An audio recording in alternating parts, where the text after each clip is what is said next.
যমুনা থেকে প্রায় 40 কোটি টাকার মতো উপদেষ্টারা খেয়েছে। হাসানা সারজিৎ এরা কিন্তু রক্তের সাথে বেমানি করছে।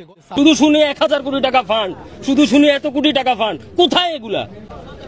আমার এখন সবচেয়ে বড় কষ্ট লাগে যে আমি কেন গুলি খাই মরলাম না। উৎসাহী জনতা আতঙ্কিত ভাবে আমাদের হামলা করছে, এমনকি আইন শৃঙ্খলা বাহিনী আমাদেরকে ছিন্ন বিচ্ছিন্ন করে দিচ্ছে। প্রিয় দর্শক, আসসালামু আলাইকুম।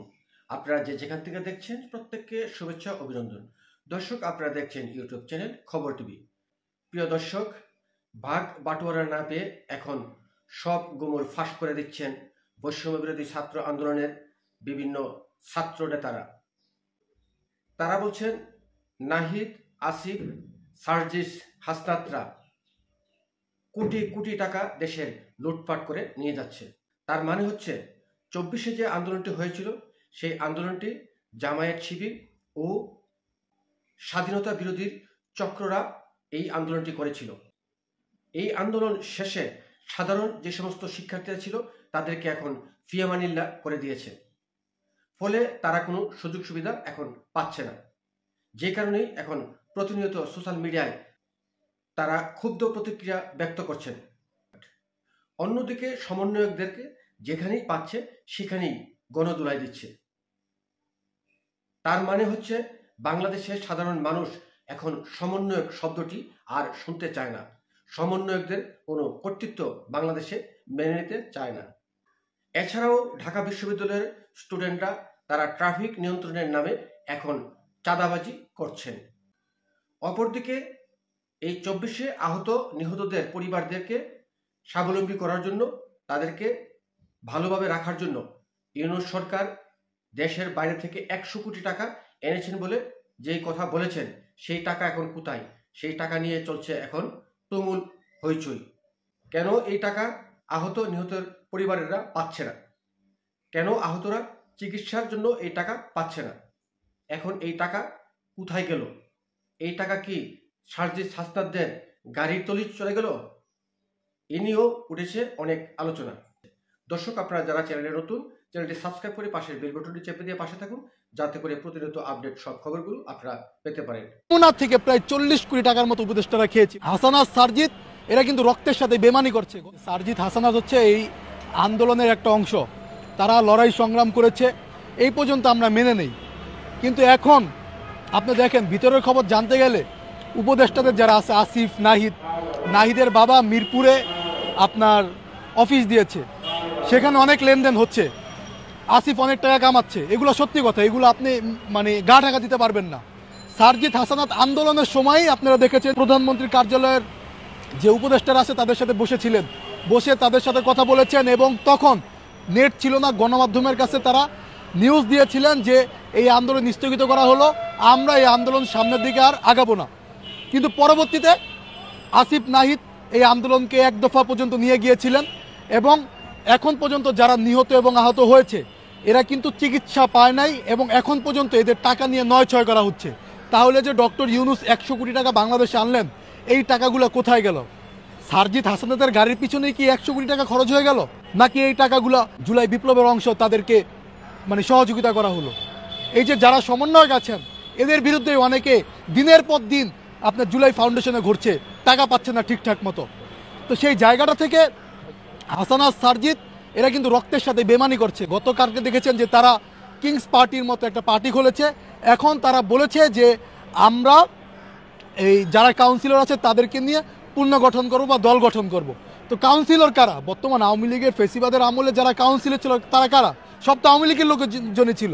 হয়তো কাউকে আওয়ামী লীগের লোকই বিরোধী দল বানিয়েছে, কাউকে নমিনেশন দিয়ে কাউন্সিলর বানিয়েছে।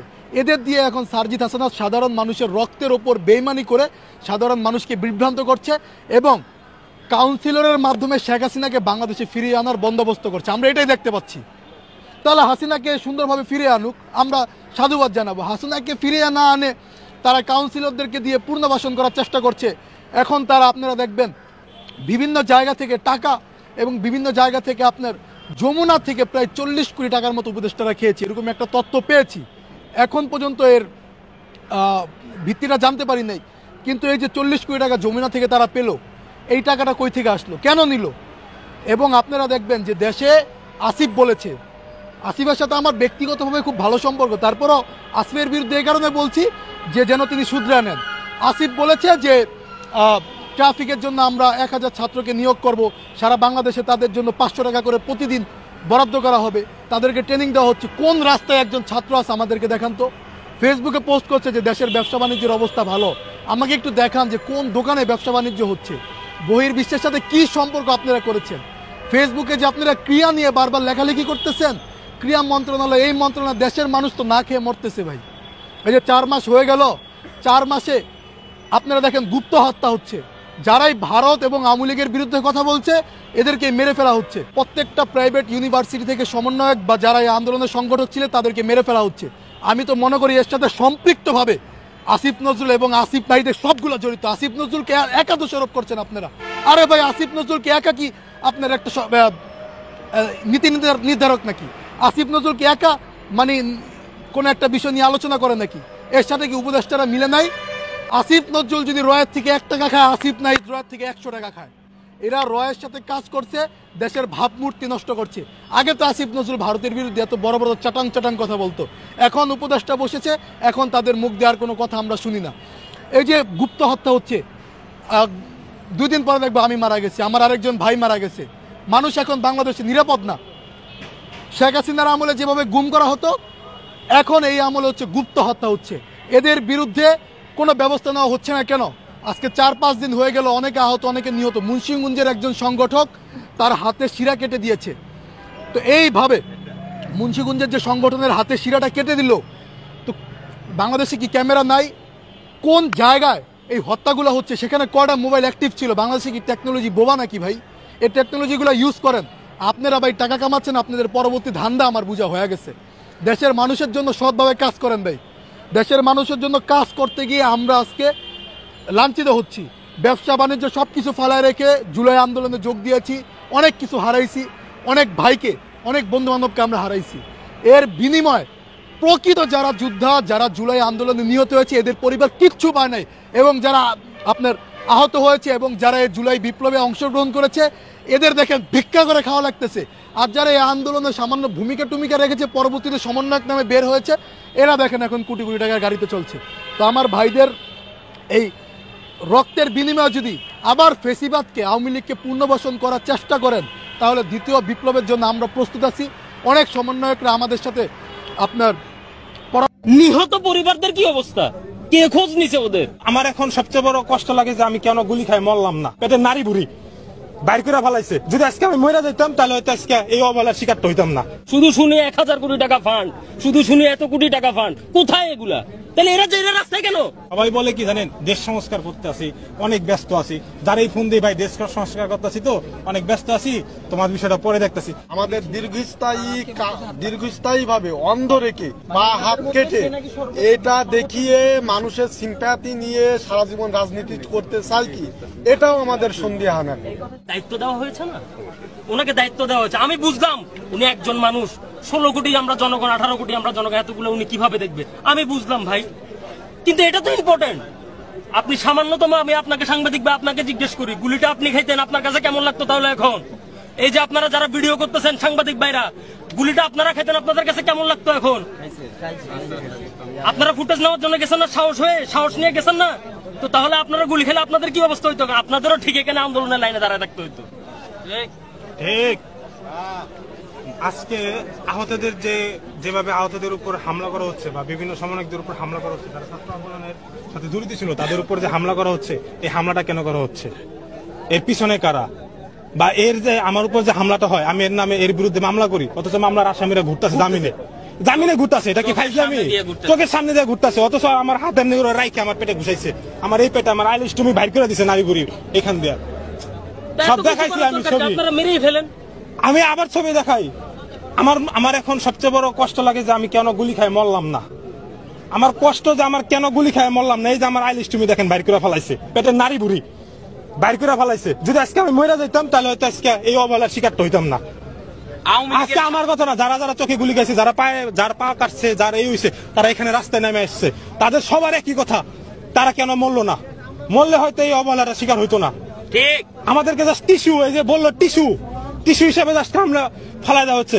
যদি রাষ্ট্র সংস্কার করা যদি করতেই হয় তাহলে সবার আগে আহতদের চিকিৎসা, আহতদের মূল্যায়ন, আহতদের পুনর্বাসন করে তারপরে রাষ্ট্র সংস্কার করতে হবে। ঠিক। আমরা রাষ্ট্র সংস্কারের সবার প্রথম দাবিদার এই আহতদের মূল্যায়ন করা। উনি ওনার চোখে এখন পর্যন্ত বুলেট আছে। আমার ডান চোখে বুলেট আছে, রেটিনা নষ্ট হয়ে গেছে, রেটিনা নষ্ট এবং হয়ে গেছে। বাম চোখে খুবই সীমিত দেখি, যা মানুষ ফেসছি না, অসম্ভব। আমাদের চিকিৎসা এই চিকিৎসা আমাদের এই দেশে নাই। এই চিকিৎসা বিশ্বের 4 থেকে 5টা দেশে হয়। রেটিনা চিপ লাগায়ে এবং বায়োনিক আয়ের মাধ্যমে এর চিকিৎসা আছে, বাট আমাদেরকে এটা পাঠানো হচ্ছে না। আর শুধুমাত্র উনি না, ওনাকে আমরা কিছুদিন আগেই দেখতে গেছিলাম, ওনার সাথে আরো ফালাই দিলেও কয়জন, অনেকে আছে, 20 পর্যন্ত উপরে অনেক মানুষ, সবারই চোখ, অনেক যাদের 2 চোখে লাগছে। এক চোখের শুধু আমাদের না, শুধু শুনে 1000 কোটি টাকা ফান্ড, শুধু শুনে এত কোটি টাকা ফান্ড, কোথায় এগুলা? তাহলে এরা রাস্তায় কেন? উৎসাহী জনতা আতঙ্কিত ভাবে আমাদের হামলা করছে, এমনকি আইন শৃঙ্খলা বাহিনী আমাদেরকে ছিন্ন বিচ্ছিন্ন করে দিয়েছে। আমরা আহত হয়েছি, আমাদের ছাত্ররা মার খেয়েছে। দেখেন, আমরা আজকে এখানে আসছি সড়কের বিশৃঙ্খলা ঠিক করতে। এখানে রোডের মধ্যে যে প্রতিদিন অবৈধ মার্কেট বসে, কোন রোডের মধ্যে কোন দেশের আইনে কি আছে সড়ক দখল করে মার্কেট করার? এটা নিয়ে কতবার, আজকে কি প্রথমবার তাদের উচ্ছেদ করা হয়েছে? অক্টোবর মাসে তাদের উচ্ছেদ করা হয়েছে, তাদেরকে সতর্ক করা হয়েছে, 2 মাস ধরে তাদেরকে সতর্ক করা হইতেছে। এরপরও তারা এই যে গুন্ডা বাহিনী, চাঁদাবাজ বাহিনী, এই পুরাটা নিয়ন্ত্রণ করে একটা চাঁদাবাজ সিন্ডিকেট। এই ব্যাপারে আমরা মন্ত্রণালয়, সিটি কর্পোরেশন, পুলিশ, আর্মিকে 2 মাস ধরে অবগতি করছি। আজকে এসে উচ্ছেদ করা হয়েছে। পুলিশ আর আর্মির সামনে ন্যাক্কারজনক ভাবে তাদের আগাই দিছে। তাদের উচিত ছিল আমাদের প্রোটোকল দেওয়া বা প্রোটেকশন দেওয়া, বারবার বলছি, সেটা তারা দেয় নাই। আমরা তাদেরকে বারবার বলছি যে আমাদের ভিতর থেকে আপনারা বহিরাগত থেকে বের করেন। ওনারা আমাদের সাইডে চলে যাও, সাইডে চলে যাও, সাইডে সাইডে দাঁড়ায় থাকবে। ওনারা সাইডে তারা ফোনে কার সাথে ইনফরমেশন দেয়, কাকে ইনফরমেশন দেয়?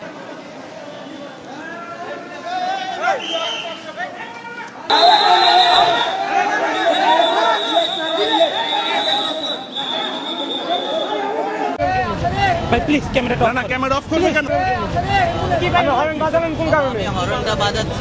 আচ্ছা, রোগী তো আছে, তারপরে আপনারা আটকাচ্ছেন কেন? আরে ভাই সরেন তো। এই দাঁড়ান, আপনি কে? আপনার পরিচয়টা বলেন।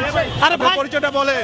আমি ঢাকা বিশ্ববিদ্যালয়ের স্টুডেন্ট। কোন স্টুডেন্ট, কোন হলে থাকেন আপনি? আপনি এইভাবে কথা বলতেছেন কেন? ওখানে তো প্রক্টোরিয়াল টিম আছে, আপনার নামটা আমি কি বলেন? প্রক্টোরিয়াল টিমের লোকই ভাই। প্রক্টোরিয়াল টিমের লোক, আপনি আবার ঢাকা বিশ্ববিদ্যালয়ের ছাত্র বলতেছেন। তো সিনিয়র, আপনি একজন রোগী সহ একজন অ্যাম্বুলেন্সে আপনি আটকে রাখছেন কেন? ভাই শোনেন, আমি রোগী সহ আপনি দাঁড়ান এখানে, রোগী সহ আপনি একজনকে আটকে রাখছেন কেন? কেন আটকে রাখছেন বলেন?